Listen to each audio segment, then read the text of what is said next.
kung anong itinanim, siya ring aanihin.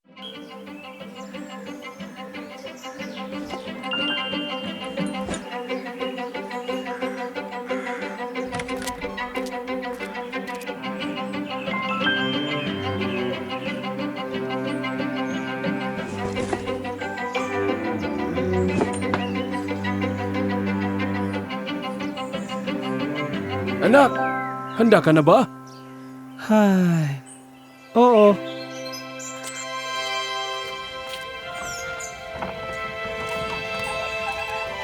Tandaan mo anak, hindi nakakalimot ang mundo sa mga binibigay natin dito. Kung ano ang itinanim, siya ring aanihin. Iyan lamang ang paraan kung paano gumagana ang buhay.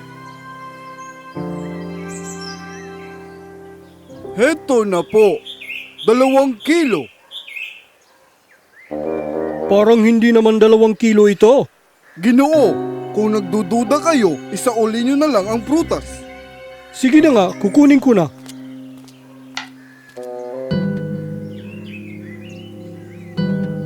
Prutas, bumili na kayo. Kita mo, Ama, mukhang epektibo naman ang pandaraya. Sa umpisa lang.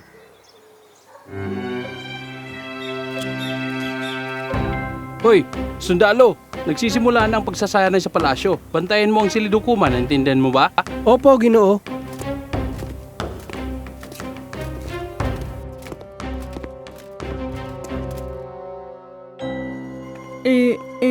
Yung kamahalan. Oras na po para pumunta sa hukuman. Hay, naku naman. Hayaan mo silang maghintay. Kamahalan, ipinapatawag po kayo ng hari. Aba, tumatanda na talaga ang hari at hindi niya naunawaan na ang hamak na tulad mo ay dapat maghintay sa mga tunay na makapangyarihan. Halika rito at tapusin mong buhok ko.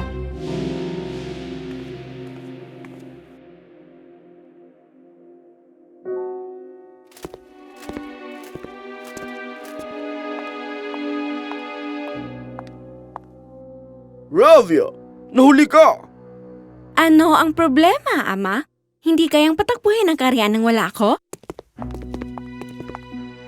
Paano mo nagawang pamahalaan ito nang wala ako? Tignan mo ang nahuli ko. Isang mabangis na baboy mo. Napakagandang pangangaso. Kayo ay nahuli. Ministro, ano ang unang usapin ngayong araw?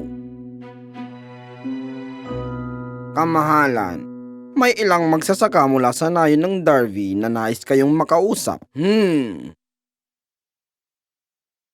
Kamahalan, nasira ang aming mga bukirin. Winasak ang aming mga pananim. Paano? Tinatanong ko, paano? Inyong kamahalan, ang prinsipe at ang kanyang mga kawal ay dumaan ng mabilis sakay ng kanilang mga kabayo sa aming bukirin habang inahabol ang babira mo. Nasira ang bunga ng ilang buwang paghihirap namin. Magugutom kami. Ang lupain ninyo? Ano? Lupain ninyo? Ang buong kahariang ito at bawat piraso ng lupa rito ay pag-aari namin. Paano nyo nagawang humarap dito? Tumahimik ka, Randall. Paano mo nagawa ito? Babayarin namin ang lahat ng inyong mga nawala. Hindi kayo at ang inyong pamilya magugutom. Napakalaking insulto iyon. Tumatanda na talaga ang ating ama. Napakakatarungan ng hari natin, hindi ba? Paanong naging katurungan ito? Hindi pa rin pinaparusahan ng hari ang kanyang anak. Aba, siyempre, anak niya. At ang bawat kriminal ay anak ng isang tao. Nakakatawa, ang pinakamalupit na mga tao rito ang tila ay may pinakamadaling buhay.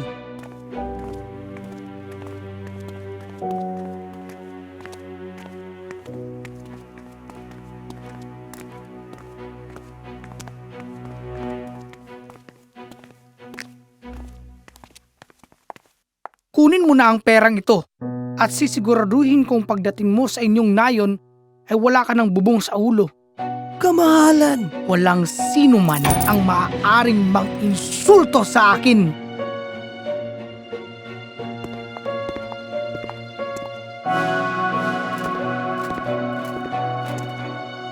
May kilala akong mangangalakal malapit sa inyong nayon. Mabuting kaibigan siya ng aking ama. Sabihin lamang ninyo ay pinadala kayo ni Greg, anak ni Danish. Tutulungan niya kayo. Salamat! Maraming salamat!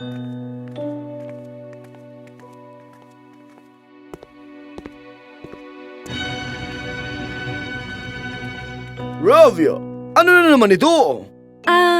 Mga kakaibang damit at alahas lang naman. Magdaraos ako ng ingrandeng piging ngayong gabi, Ama. Ngayong gabi, araw-araw na lang. Mauubos ang ating kaban dahil walang tigil mong pagdiriwang. Bakit? May milyon-milyon tayong nasasakupan na nagtatrabaho para sa atin. Taasan na lang ang buwis. Laging mapupuno ang kaban. Ngayon, nasaan na ang bago kong alahas? Ano pa ang hinihintay mo? Ipakita mo na!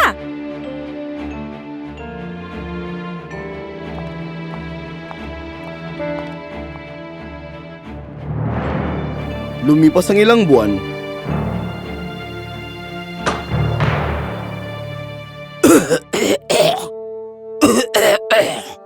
Kamahalan, pinapatay na kami ng mataas na buwis. Paano kami mabubuhay kung mahigit kalating aming kinikitang kinukuha? Nakatira ba kayo sa palasyo? Hindi! Natutulog ba ang inyong mga anak sa higaan na yari sa seda? Hindi? Kung ganon, kaya ninyong mabuhay ng mas kaunti.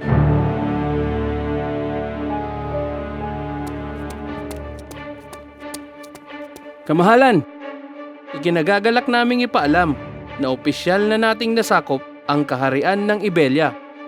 At ang tagumpay na ito ay dahil kay Prinsipe Randel. Hindi sana tayo nakisangkot sa digmaan. Kalma, Ama. Dalawa na ngayon ang ating kaban kaysa sa isa lamang. Dalawang tapat na hukbo sa halip na isa?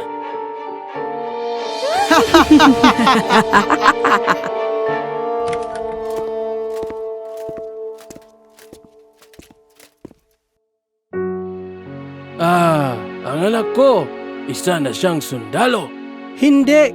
Itinuro mo sa akin na may kapalit ang mga ginagawa ng mga tao, pero ang nakikita ko ay ginagantimpalaan ng kalupitan, lalo lang silang lumalakas at nagiging makapangyarihan.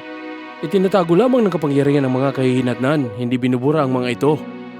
Patuloy na nanakop ng mga kaharian ng magkapatid na maharlika at lalo silang naging makapangyarihan.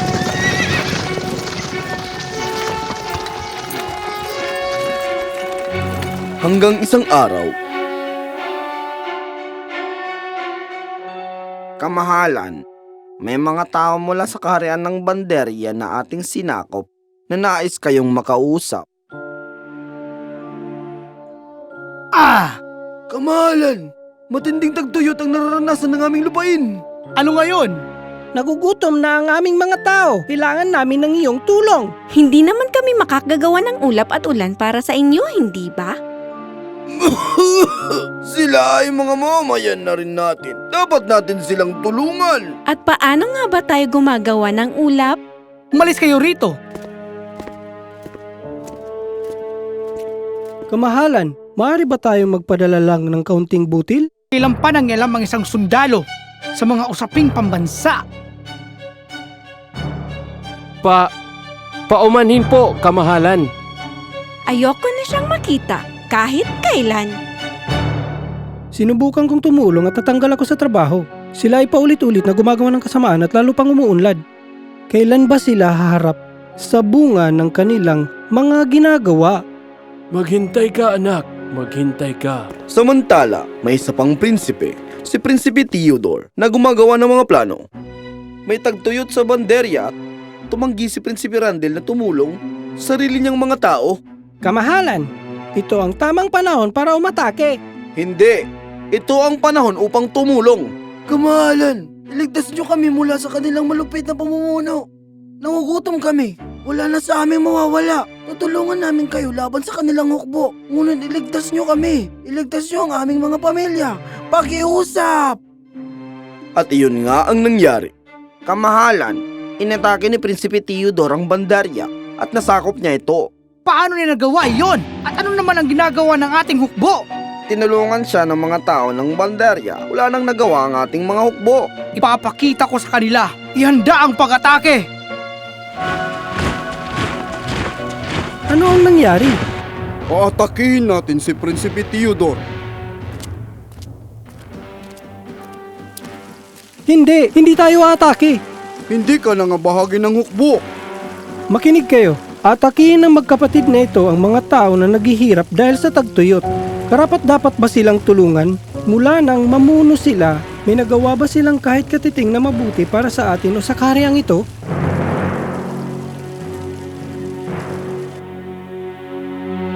Nasaan ang natitirang hukbo? Kamahalan, may naganap na pag-aaklas. Ano? Paano nila nagawa iyon? Nasaan ang kanilang katapatan? Natatakot akong sa ganitong sitwasyon, hindi na tayo makakalaban. At nangyari nga. Hindi nakalaban ang masamang magkapatid at nabihan ang kanilang malawak na imperyo. Hindi dahil mahina ito, kundi dahil tinalikuran sila ng sarili nilang mga mamamayan.